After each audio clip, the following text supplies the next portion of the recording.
Ok, perfecto. Bueno, entonces en lo que habíamos quedado, puede aparecer nuevas lesiones. Entonces, cuando eso es así, por lo general se mide cada una de esas lesiones, por muy pequeñas que sean, y luego se compara si hubo reducción del número de lesiones, si hubo reducción en el tamaño de las lesiones, y a veces eso suele ser bastante, un dato bastante provechoso que le vamos a brindar al internista o al pediatra que está abordando al paciente. Ok, bueno, ya tenemos entonces el algoritmo, tenemos también la clínica del paciente, tenemos también el paraclínico, tenemos también examen físico del paciente, o sea, tenemos ya cuatro herramientas indispensables para entonces concluir esta lesión. ¿Qué vamos a decirle entonces al clínico? Bueno, lo que vamos a decir es que a nivel del segmento basal posterior del lóbulo inferior derecho, se observa o se evidencia o se visualiza o se objetiva, ¿ok? Ese término queda a su criterio, como ustedes desean emplearlo, una imagen radiopaca, ¿sí?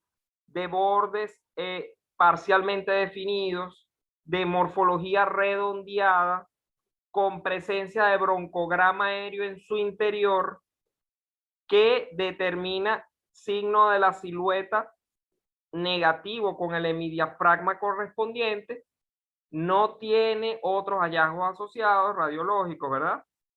En relación a lesión alveolar. Ahí no vamos a decir lesión de aspecto alveolar o lesión de probable origen alveolar, no. Ya tenemos toda la clínica del paciente, ya tenemos aparte ya las características radiológicas, que recuerden, bordes algodonosos, broncograma aéreo en su interior, presencia de nódulos acinares, aquí no los hay, pero también están presentes.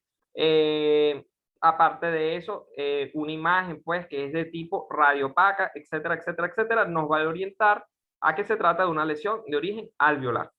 Entonces, lesión alveolar a nivel, ¿cómo lo concluyo yo? Yo lo concluyo como una lesión o un infiltrado alveolar de morfología redonda a nivel del segmento basal posterior del lóbulo inferior derecho en relación a foco consolidativo de origen neumónico redondo.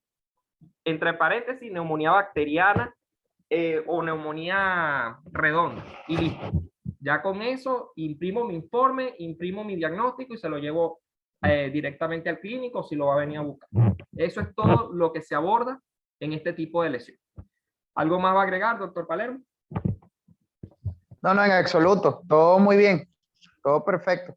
Bueno, excelente. Le voy a pasar entonces el siguiente caso para que lo observe y si quiere dar algún dato también es bienvenido.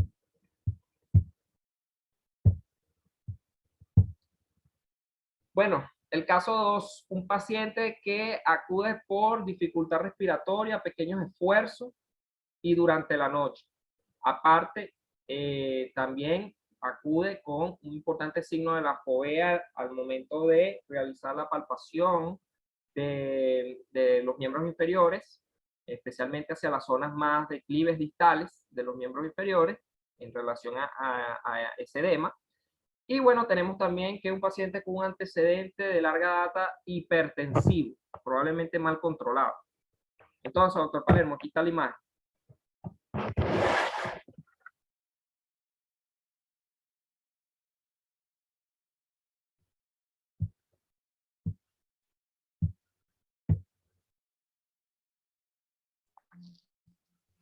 Bueno, muchachos, los síntomas y signos de este paciente son bastante característicos. ¿Se me escucha?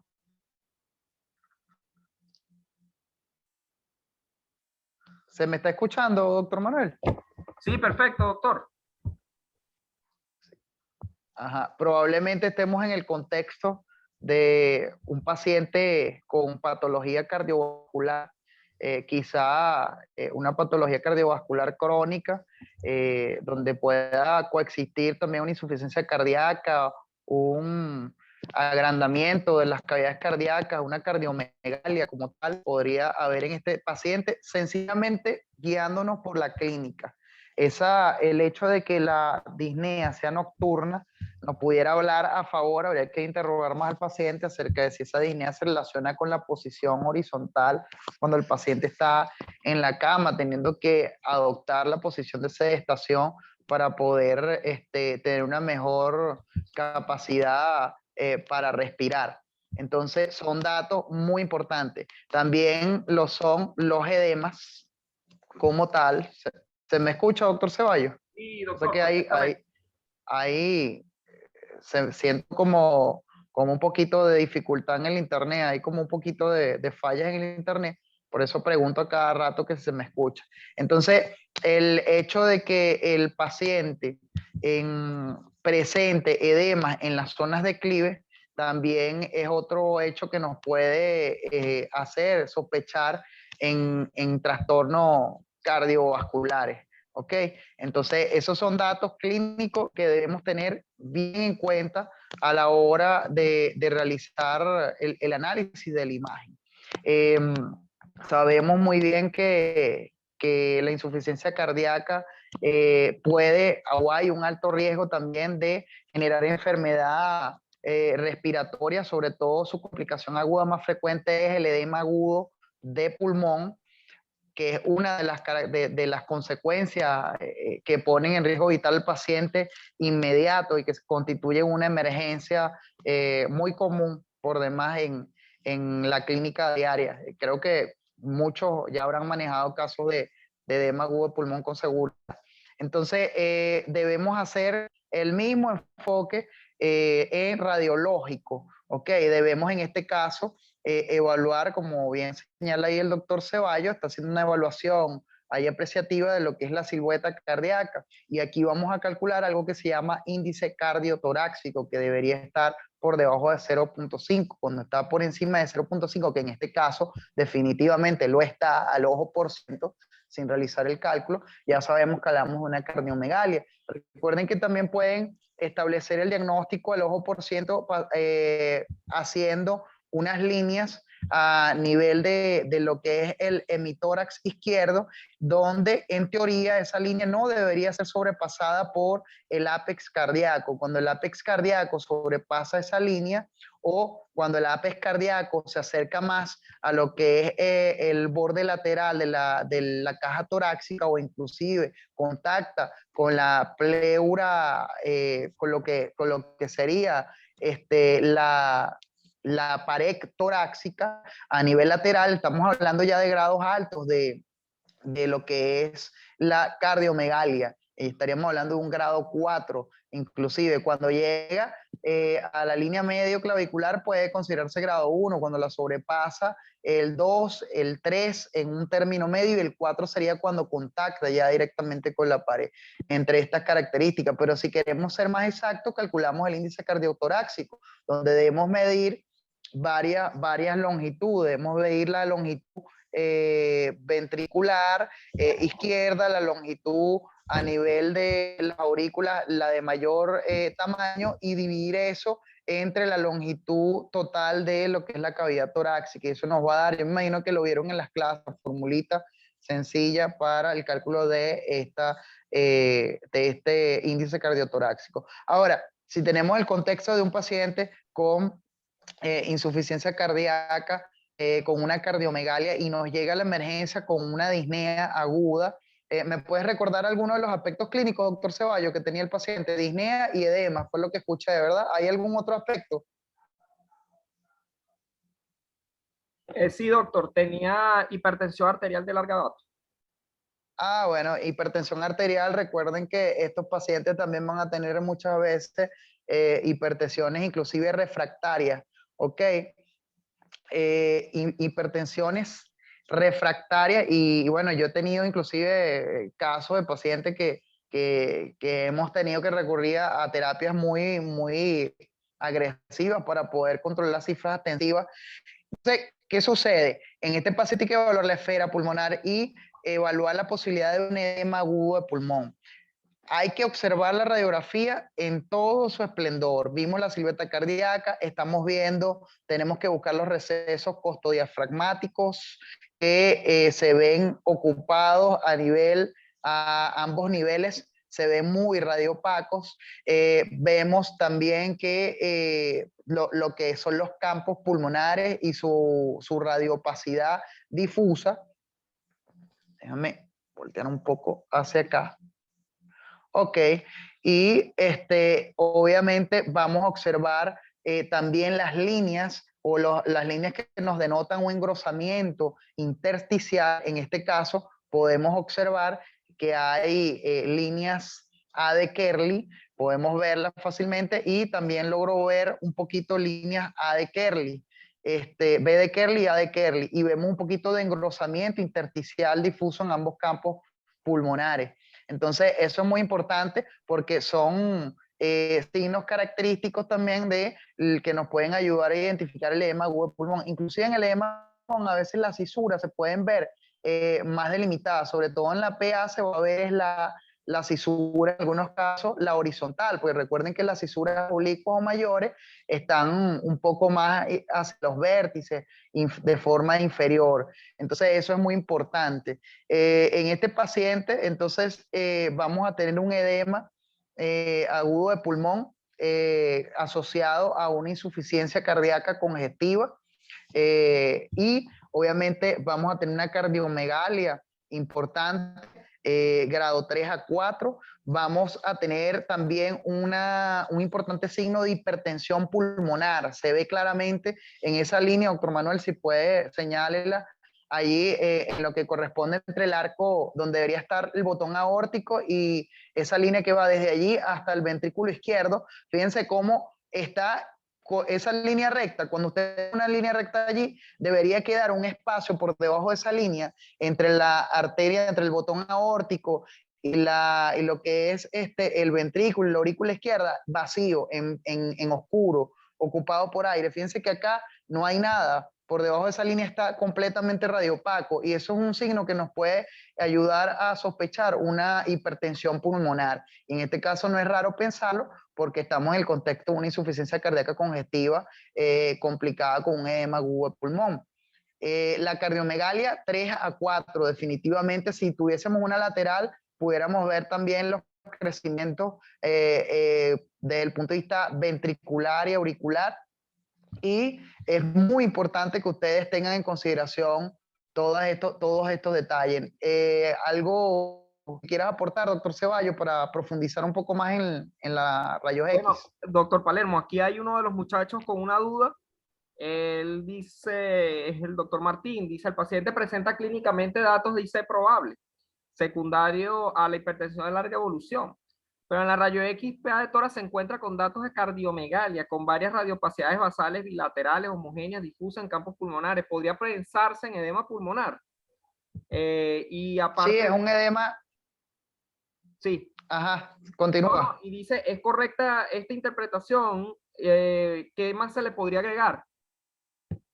Sí, es un edema agudo de pulmón, definitivamente, en el contexto de una insuficiencia cardíaca congestiva crónica, con seguramente el diagnóstico también de una cardiomegalia grado 3 a 4 o grado 4, y también tenemos una hipertensión arterial que seguramente este paciente debe presentar una hipertensión arterial refractaria. Además, como les dije, hay una hipertensión pulmonar allí también a nivel hay signos de hipertensión pulmonar. Y obviamente este es un paciente que seguramente va a tener una clínica bastante florida, y es un paciente que debe manejarse de forma rápida porque es un paciente con criterio de gravedad. ¿Ok? Como bien le decíamos al doctor Martín, hay que tener en cuenta también esos hallazgos del engrosamiento intersticial, el engrosamiento de lo que es el intersticio pulmonar bilateralmente, con la presencia de líneas A y B de Kerley, y engrosamiento también allí a nivel de los lobulillos. Entonces, no sé si quiere agregar algo más, doctor Ceballos. Sí, bueno, prácticamente ya el doctor Palermo ha mencionado muchísimo sobre esto, sobre estas rayos X. Lo único que yo agregaría es que aparte, obviamente, de la congestión venosa que tiene, el componente del edema intersticial, quería hablar con respecto a eso. Recuerden que siempre vamos a conseguir lo que son las opacidades lineales, las mismas opacidades reticulares que estudiamos en el sistema intersticial, en el síndrome intersticial. Esas opacidades muchas veces la vemos así, difusa, bilateral, y eso indica en este contexto que estamos frente a una insuficiencia cardíaca descompensada. Recuerden que el edema intersticial es mal pronóstico, ¿ok? Siempre en caso de que ustedes tengan duda con las líneas reticulares, que a veces es un poco difícil observarlas, ustedes la van a ver así, como imágenes, como rayas, puras rayas que van a tener. Miren que los campos pulmonares están prácticamente, no están radiolúcidos, como les había comentado al principio, sino que están disminuidos de su radiotransparencia, condicionadas por múltiples imágenes radiopacas de aspecto reticular o lineal fino. Miren que aquí están distribuidos de manera difusa y bilateral. Que esté asociado a líneas de Kelly tipo A, tipo B o tipo C, es algo secundario que ustedes van a decir. Siempre cuando ustedes vean edema intersticial, vean engrosamiento del hilio, tal como vemos acá, como se los apunté ahorita en la flecha, podemos hablar de que hay un engrosamiento del manguito peribronquial. Y cuando hay engrosamiento del manguito peribronquial, por borrosidad de la región periliar, que es esta región que está acá, si se fijan, no se ve tan definida como se ve una rayos X normal, sino que está como difuminada. Siempre deben sospechar que hay presencia también de un cuadro de edema. Y aquí, si se fijan y si tienen un poco de malicia, pueden observar algo importante. Déjenme observar, señalárselos en un círculo. Esto puede estar también allí presente y puede ser desencadenante de forma secundaria. Esto que ven acá son bronquios. Sencillamente bronquios que están aumentados de calibre y de engrosamiento parietal a nivel de los bronquios segmentarios del lóbulo medio. ¿Okay? Eso también se puede mencionar y eso probablemente sea también origen de la tos del paciente. Entonces es una tos disneica, obviamente paroxística nocturna, pero hay que buscar también hallazgos asociados, o sea, que realmente está llevando al paciente a tener esa dificultad respiratoria. Bueno, algo secundario a la misma puede ser esta forma compensatoria que está haciendo, un engrosamiento difuso de la pared bronquial. Entonces, eso es importante que lo digan. Recuerden que no solamente es mencionar lo más grande acá, que sin duda alguna es la silueta, sino también buscar otros hallazgos para llegar a diagnósticos más precisos. Bueno, aquí acaba de hablar, acaba de escribir el doctor Hildebrando, doctor Palermo. Dice que si se podría considerar un corazón peludo. Mira, doctor Manuel, ya en este momento voy a retirarme de la otra actividad para que tengas en cuenta. Ah, No me había dado cuenta, son las 6. No, no, 6:05. no han pasado el link. Parece que la ingeniera no se ha conectado. No se ha conectado. Ok, importante porque esa, hola, bueno, dale. Sí. Ok, perfecto. Chévere, me avisas entonces cuando estén creando el link para poder ingresar a eso. Mandaron uno, Bueno, pero a las 5 de la tarde, no, eso no. Ok. Bueno, bueno, aquí hay otros datos interesantes de la radiología, que además de lo que menciona el doctor Ceballos, hay que observar también otros hallazgos que se ven. Por allí hay una línea que vemos que atraviesa el hemitórax superior, que va de un polo al otro. Vemos como una línea radiopaca y vemos que parte desde allá, desde lo que es el polo superior del hemitórax derecho. Esos detallitos también hay que mencionarlo. Y vemos otra que entra por la parte inferior, en hemitórax inferior izquierdo, una línea radiopaca. Yo me imagino que ustedes la están viendo. Allá al final, están preguntando, doctor Ceballos, que cómo se concluiría la placa. Ok, bueno, mira, yo lo concluiría como signos radiológicos sugerentes de insuficiencia cardíaca descompensada. Descompensada, Claro. obviamente, por el mismo edema agudo de pulmón. Es correcto. Y más que, miren, lo importante de esto, yo creo que muchos de los que están aquí no son radiólogos, ¿verdad? Los que están en el curso. Creo que son médicos clínicos en su mayoría, ¿verdad? Bueno, ¿O hay algún radiólogo? bueno, si pueden colocarlo en la tabla de comentarios, pero hasta donde tengo entendido, hay algunos aspirantes a radiodiagnóstico, pero no hay todavía Ok, radiólogo. perfecto. Si ustedes se consiguen estos muchachos y están en la emergencia, están en la práctica clínica, ustedes necesitan identificar lo que está pasando.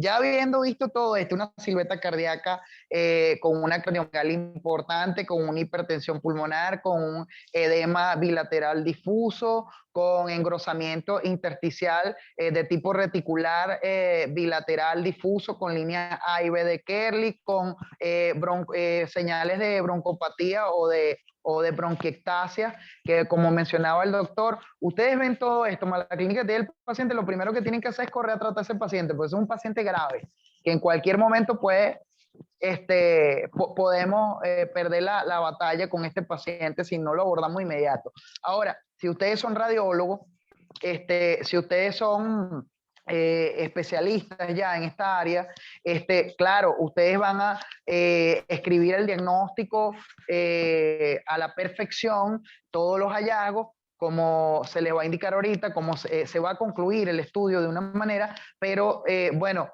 yo consideraría, si fuera el caso mío, yo de inmediato, si me están mandando un estudio de este tipo, me comunico de inmediato con el médico que está manejando el caso para que de una vez aborde y dirija el tratamiento en base a lo que está sucediendo, o sea, tenga ya un diagnóstico rápido de lo que está sucediendo, además de enviárselo. Pues. Pero si ustedes como clínicos ven esto y lo identifican de inmediato, ustedes van a estar bien parados en lo que es lo que es el manejo terapéutico de estos pacientes, que debe ser inmediato, rápido, porque esto es una emergencia que si se descuidan en un momentico, el paciente puede terminar esto en consecuencias fatales. Adelante, doctor Ceballos, ¿cómo concluirían esta placa? Pregunta. Bueno, sí, excelente. Incluso muchas veces en los centros hospitalarios no van a contar ustedes con un radiólogo de emergencia. Hay algunos hospitales que sí, sin problema. Enseguida mandan la rayos X, la informa el radiólogo y a lo menos de 15 minutos ya está listo. Otras veces no. Entonces, cuando sea así, el paciente queda a completa disposición de ustedes, entregado al 100% su vida a ustedes. Entonces, como dice el doctor Palermo, deben correr clínicamente, busquen los hallazgos, inmediatamente los paraclínicos, la rayos X y con todo eso, de forma global, abordar al paciente. Y bueno, nada, o sea, hay dos formas de abordarlo. Ustedes lo pueden abordar de forma específica, ¿sí? O lo pueden abordar de forma global. Ahí yo empleo a veces las dos maneras. Yo empleo las dos maneras cuando, por ejemplo, no estoy completamente seguro. Por ejemplo, son 5 criterios radiológicos para poder llegar a una miocardiopatía chagásica, por ponerles un ejemplo. Y de esos 5 nada más reúno 3 o reúno 4 y queda uno dudoso o quedan 2 dudosos. Yo sencillamente no me lanzo el diagnóstico de la miocardiopatía chagásica porque no tengo un diagnóstico, un antecedente epidemiológico al paciente. En esos casos, sencillamente voy concluyendo o voy diagnosticando conforme voy viendo. Y después el clínico va a pegar todas esas piezas al rompecabezas en una sola para ver cuál es el diagnóstico definitivo. Entonces, por ejemplo, el primer abordaje es el siguiente. Que ustedes concluyan signos radiológicos sugestivos o sugerentes. Recuerden que ustedes sugieren que tiene el paciente, pero ustedes no lo están viendo, no saben realmente la clínica. Ahora, si tienen la clínica, perfecto. Pero si no, entonces, signos radiológicos sugerentes o hallazgos radiológicos sugerentes de insuficiencia cardíaca congestiva de etiología descompensada o de forma descompensada, entre paréntesis, edema agudo de pulmón. ¿Ok? Eso es una forma. Ahora, si ustedes no lo abordan así, sino de forma específica, podemos decir entonces, primer hallazgo, infiltrado intersticial de tipo reticular difuso fino bilateral, altamente compatible con edema de tipo intersticial de origen cardiogénico. Ok. Segundo, cardiomegalia grado 3/4. Perfecto. Tercero, signos de broncopatía segmentaria media derecha. Cuarto, presencia de engrosamiento del manguito peribronquial. 5. Ok, ¿qué tenemos de 5? Bueno, tenemos, ya dijimos el edema, ya dijimos la cardiomegalia. Ok, ya con eso ya damos todos los diagnósticos por definidos de forma aislada cada uno. ¿Qué va a hacer el clínico cuando lo vea? Ok, va a analizar, ok, tiene edema agudo, te dice el radiólogo que es de probable origen cardiogénico, ok, dice también que hay presencia de broncopatía, probablemente, ok, eso por la disnea. El mismo clínico va a ir orientándose a medida que el radiólogo va mencionando, él mismo va haciendo en su mente todo lo que ya él está, digamos, buscando descartar o buscando confirmar, es decir, su sospecha diagnóstica. Entonces, cuando él ya va reuniendo todos esos hallazgos, sencillamente ya listo, perfecto. Ahora, a mí me gusta siempre hacerlo de forma global. Ya cuando estoy seguro de la clínica del paciente, ya estoy seguro de los hallazgos, pues reúno todo. Signo radiológico sugestivo de insuficiencia cardíaca descompensada por 1. Edema intersticial de tipo reticular. 2. Cardiomegalia a predominio de crecimientos cardíacos izquierdos. 3. Presencia de engrosamiento del manguito peribronquial. Listo. Así lo concluiría. Ok, perfecto. Por ahí había una pregunta pendiente, creo que habían dicho algo del corazón peludo. Sí, pero ¿qué está Ok, pasando acá? Que nosotros no podemos hablar de corazón peludo porque el corazón peludo obedece a infecciones respiratorias víricas. respiratorio, es correcto, era lo que iba a Llámese acotar. toferina, llámese coqueluchoide, llámese Virus sincitial citomegalovirus. respiratorio, Exactamente. exactamente. Y entonces, además, respondiendo también, ayudando a responder esa pregunta, fíjense que en un coqueluchoide, por ejemplo, síndrome de coqueluchoide, o virus producido por un virus sincitial respiratorio o una bordetella pertussis, nosotros Sí. generalmente no vamos a tener una insuficiencia cardíaca, ni vamos a tener una cardiomegalia No. de tal tamaño asociada, ni vamos a tener hipertensión pulmonar, ni, o sea, ustedes tienen que siempre ubicar lo que ven en base al contexto clínico. Por eso es que es tan importante, porque si tú haces un diagnóstico que no tiene nada que ver con el resto de los elementos que se están presentando en este estudio, vamos a desacertar, no vamos a tener clara la cuestión. El signo del corazón peludo ha sido descrito en los libros clásicos como un indicativo de la infección por el virus respiratorio sincitial. ¿Ok? O en su efecto, por la bordetella pertussis que produce la conocida y famosa enfermedad de la toferina, con aquella tos quintosa y todo aquel cuento. Sin embargo, no es del todo cierto esto, ya que este signo es más que todo indicativo, como acaba de decir el doctor Manuel Ceballos, es principalmente indicativo de una neumonía vírica. No especifica el virus que la produce o la patología vírica o agente vírico causal, sino que solamente nos indica que estamos ante un proceso neumónico de etiología viral, ¿ok? Una neumonía vírica. Entonces, el signo del corazón peludo generalmente es un infiltrado pulmonar vírico inespecífico, ¿ok? Y solo si la clínica es sugestiva o apoya este diagnóstico es que nosotros lo vamos a considerar en ese contexto que espero responda a la pregunta de la persona que la hizo hace un momento cuando estábamos a punto de salir. Claro, y aparte que, bueno, radiológicamente no da para un corazón desdichado, un corazón peludo, porque literalmente, o sea, ustedes van a ver que el corazón de forma paracardíaca va a tener múltiples, va a ser velloso, o sea, múltiples vellos, múltiples, bueno, valga la redundancia, pelos, opacidades lineales, que va a adoptar una morfología bastante particular. Y en este caso no la tiene. Aquí el infiltrado intersticial es más que todo central y periférico, con sus líneas de Kelly tipo A y tipo B, y su congestión venosa, que obviamente se menciona cuando, recuerde que cuando hablamos del engrosamiento del manguito peribronquial, estamos hablando de que hay una borrosidad de la región periliar, y estamos hablando de que también hay un aumento del calibre. Eso obedece a congestión venosa, ¿ok? Eso es importante también. Para yo decir, recuerden eso también, cuando yo digo engrosamiento del manguito peribronquial, yo tengo que, antes de decir eso, yo debo ya haber visualizado la rayos X de tórax y haber dicho, ok, reúne aumento del calibre, borrosidad, se observa también edema intersticial, se observa, ok, esto es congestión venosa. Inmediatamente, como decía el doctor Palermo, ya reúno todo eso y llego entonces a la conclusión de decir engrosamiento del manguito peribronquial o engrosamiento peribroncovascular, como ustedes lo decían, o periliar, también lo pueden mencionar. No podemos decir, por ejemplo, si yo planteo un signo de corazón peludo y el clínico obviamente lo conoce y sabe pues de rayos X, ve que le estamos planteando al paciente una neumopatía vírica, muchachos, créanme que lo van a hacer correr, lo van a poner completamente loco, o va a ser más, al contrario, más bien va a decir, no, pero esto es una locura. Uno de los dos contextos puede pasar.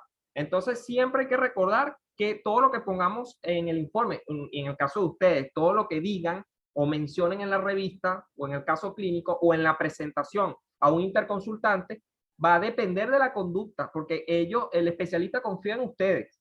Entonces, siempre analicen con bastante detenimiento y con bastante atención cada una de las rayos X. Ya vamos a hablar del corazón peludo, que ese tema es bastante interesante y se manifiesta mucho hoy en día con la pandemia, en COVID-19. Bueno, vamos a pasar entonces al siguiente caso. Pérdida de peso. Bueno, pacientes con pérdida de peso, tiene linfocitosis y múltiples adenopatías cervicales palpables. Bueno, vamos entonces a ver, se le realiza su radiografía de tórax. Observamos esta imagencita acá, bastante particular. Bueno, doctor Palermo, no sé si quiere mencionar algo. Adelante, adelante. Ahorita conversando con las autoridades de Clínica Prevaler por la cuestión de los links. Si quieres, apóyame un momentico mientras termino de conversar con ellos. Ahorita te regreso. Perfecto, perfecto. Bueno, muchachos, entonces se le procede a realizar radiografía de tórax a este paciente y, bueno, hay varias cosas acá importantes que debemos mencionar, aparte de lo evidente, ¿no? Recuerden siempre que toda radiografía de tórax debe estar acompañada de criterios de buena realización. Entre ellas, si es una proyección póstero anterior, debe cumplir que esté bien centrada, que esté bien colimada, que esté bien penetrada, que esté bien inspirada y que esté bien identificada. En este caso, bueno, obviamente, si es el paciente, el único paciente que se está estudiando por esa sospecha neoplásica, pues no es mucho problema porque ya sabemos a dónde vamos, pero muchas veces no vamos a tener ese privilegio de saber pues si es el único paciente que se está realizando o son varios pacientes. Entonces para eso es necesario identificar. Bueno, lo primero aquí a tener en cuenta es que hay un cambio, hay una simetría de lo que es la franja mediastínica. Si se fijan, la franja mediastínica derecha adopta una forma como circular, como lobulada, ¿no? Aquí a nivel derecho. Entonces, eso es indicativo de que estamos frente a algo, a alguna anomalía. Si ven aquí, la misma lesión se extiende hacia el lado izquierdo. Entonces, vamos a dibujar acá cómo más o menos estamos apreciando la lesión. Miren cómo va la lesión va por aquí. Sigue así. Exacto. ¿Ok? Y sigue por acá. ¿Ok? Bueno, más o menos así. Lo importante es que sepamos identificar. Aquí deben sacar, exacto. Aquí, perdón, doctor Manuel. No, adelante. Ya terminé, la clínica estableció la hora a las 6:30, me acaban de decir. Okay. Entonces, aquí, como bien dice el doctor Ceballos, como está dibujando allí, hay que estar pendiente del ángulo que se forma entre la lesión y lo que es el tejido parenquimatoso pulmonar, el parenquima pulmonar como tal. Recuerden en la clase que me imagino vieron ya y captaron, hay una angulación ahí importante cuando los ángulos son obtusos o cuando los ángulos son agudos entre la lesión y el tejido parenquimatoso. Eso nos va a dar la indicación de si una lesión es intrapulmonar o es extrapulmonar. En este caso, es la diferenciación entre si la lesión está en el pulmón o si es una lesión mediastínica. Y si es mediastínica, dependiendo del territorio en el cual se localice la lesión, a qué estructura se puede, o de qué tipo de estructura pudiéramos estar hablando. Si estamos hablando de una estructura vascular, si estamos hablando de una lesión de origen linfoide, por la ubicación de la estructura. Hay unos signos importantes también a ese nivel que se deben determinar. Y muy importante también observar lo que es las características del hilio pulmonar y de los vasos sanguíneos con la lesión. Si los vasos o la trama vascular es periférica y confluye hacia la lesión, o si por el contrario confluye hacia el hilio. Adelante, doctor Ceballos. También vemos por acá que hay una ocupación de uno de los senos costodiafragmáticos. Si se da cuenta, el seno costodiafragmático derecho no lo logramos ver en toda su extensión, y vemos también una importante diferencia entre el hemidiafragma, la altura del hemidiafragma derecho y el hemidiafragma izquierdo. ¿Sigue ahí, doctor?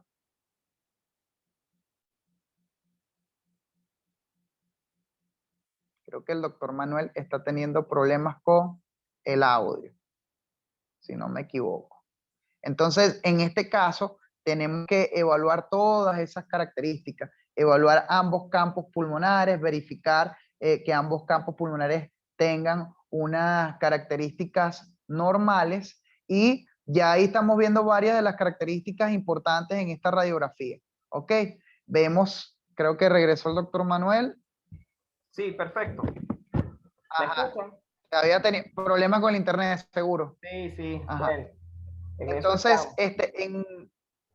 chévere. También deben observar, muchachos, la tráquea, ver si esa tráquea está desviada por esa lesión o si mantiene su trayectoria normal. También es una importante característica que deben determinar allí. Y como le decía el doctor Ceballos, que en ese momento creo que tuvo el problema en el internet, hay una importante ocupación allí. No se logra ver el seno costodiafragmático derecho, inclusive, y eso también es algo que debemos tomar a consideración. Entonces, primero, determinar, obviamente una lesión radiopaca, debemos determinar si es intra o extrapulmonar, en este caso de hacer la diferenciación si es mediastínica, y de ser mediastínica si hay algún signo que nos pueda ayudar a identificar su posición o su etiología en base a las estructuras que están a ese nivel.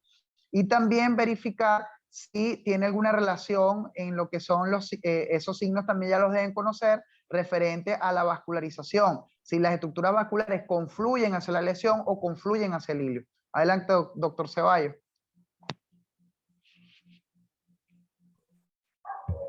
Bueno, muchachos, ya queda un minuto de mentoría. En este momento ya va a iniciar.